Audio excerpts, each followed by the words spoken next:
Ես Հայաստանի Հանրապետության քաղաքացի եմ, հայ տղա, Ձեր անուն ազգանունը։ Արտուշ Գրիգորյան։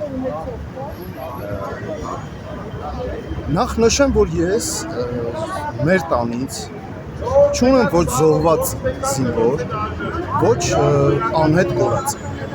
Եվ խոսքս ուղղում եմ ժողովրդին, ժողովուրդ ջան, այս մարդիկ, որ հավաքվել են այստեղ, սա միայն նրանց խնդիրը չի, սա միայն նրանց դարդը, ցավը չի իհարկե։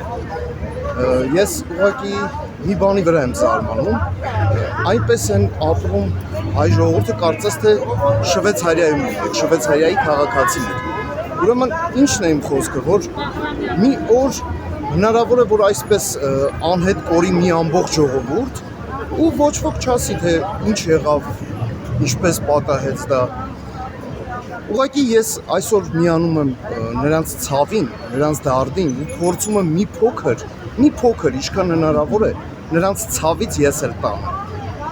Այդքան բան կուզեմ ձեզ ասել։ Ակցիայի մասնակիցները նաև դժգոհ են, որ աշխատանքից հեռացվել է Արմեն Աբազյանը։ Ինչ եք ասելու այդ։ Իրանք դժգոհ են, իրանք կարծում են, թե ինչ-որ պաշտոնյա ինչ-որ մի բան կարող է անել, ուրեմն կամ կանի ինչ-որ խոսք է տվել կարող է, ինձ համար մի քիչ դա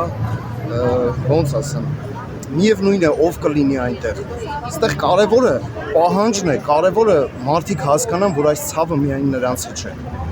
Իսկ թե ով կպաշտոնավարի, դա կախված է ժողովրդից։ Նրանք եթե պահանջեն, նրանք եթե զգոն լինեն, բոլորն էլ նորմալ կաշխատեն։ Ու ես ոչ ոքի ոչ ուզում եմ այս պահին վիրավորել ու ասեմ, որ նրանց մի փոքր անգամ նրանց ցավից ես բաժին ունենամ, դա պատիվ է, դա հայ մարդու պատիվ է։